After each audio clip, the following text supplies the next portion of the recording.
विद्यार्थी मित्रांनो, तुम्ही कधी तुमच्या आजी आजोबांसोबत बागेत किंवा परसबागेत फिरायला गेला आहात का?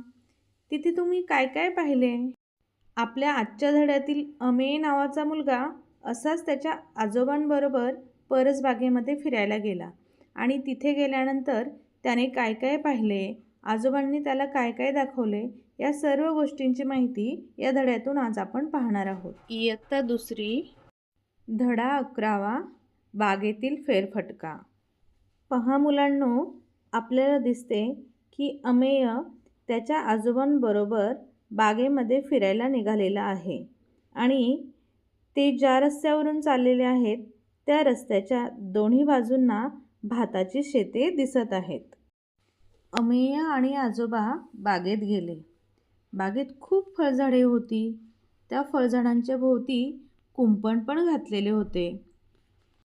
आजोबा त्याला म्हणाले, इथे बागेमध्ये आपण वेगवेगळ्या प्रकारची फळझाडे लावलेली आहेत. मग आजोबांनी त्याला आंबा, पेरू, फणस, सीताफळ, चिक्कू, केळी अशी वेगवेगळ्या प्रकारची फळझाडे दाखवली आणि अमेयला ती खूप आवडली. बागेमध्ये अनेक झाडांवर लहान मोठी फळे होती. काही कच्ची होती तर काही पिकलेली होती. पक्ष्यांनी काही फळे तोडून टाकलेली होती, काही अर्धवट खाल्ली होती आणि एका बाजूला पेरूची खूप झाडे होती. अमेयला पेरू खूप आवडत असे. त्या पेरूंना पाहून तो म्हणाला, आहा, माझं आवडतं फळ. मग आजोबा म्हणाले, हो का? मग हवे तेवढे घे आणि खा.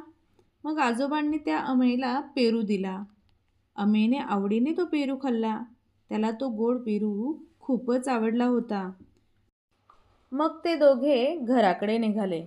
आजोबांनी अमेयला पेरू आणि इतर फळे पण दिली. मग काय, अमेय आनंदाने घरी आला.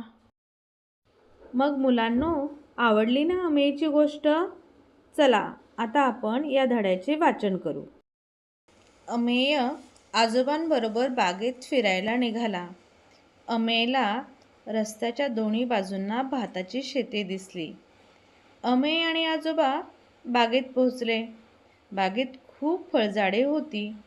फळझाडांभोवती कुंपण केले होते. आजोबा म्हणाले, आपण इकडे वेगवेगळी फळझाडं लावली आहेत.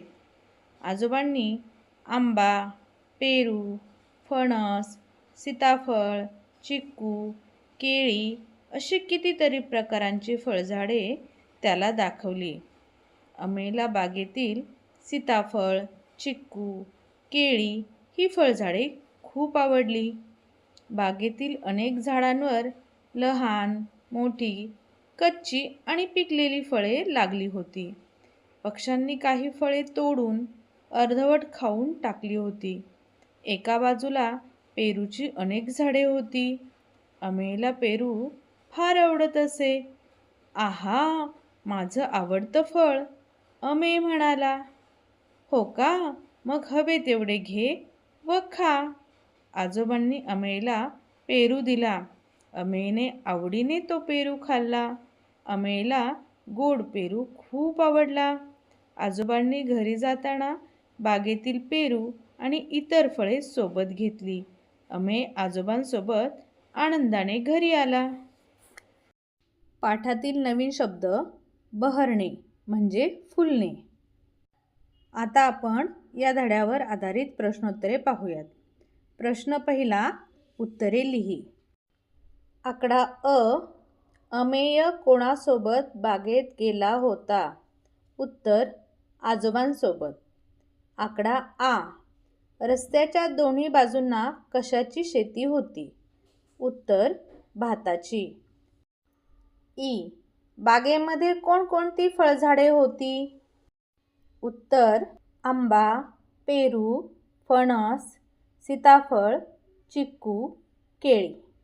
आकडा ई, अमेयला कोणते फळ आवडत होते? उत्तर, पेरू.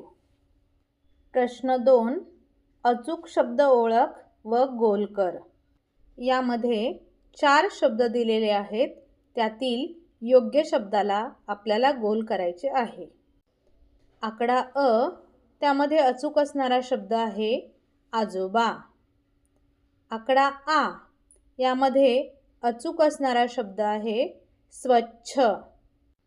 म्हणून आपण या दोन्ही शब्दांना गोल केलेले आहे.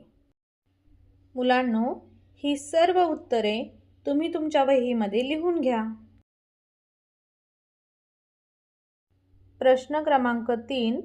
कंसातील योग्य पर्याय ओळख व बरोबर अशी खूण कर. इथे कंसात 2 पर्याय दिलेले आहेत आणि त्यातील योग्य पर्यायाला बरोबर अशी खूण करायची आहे. आकडा अ. जर पाऊस पडत असेल तर झाडाला पाणी घाल किंवा झाडाला पाणी घालू नको. यातील योग्य पर्याय काय असेल? पाऊस पडत असताना झाडाला पाणी घालण्याची गरज नसते, म्हणून योग्य पर्याय आहे झाडाला पाणी घालू नको.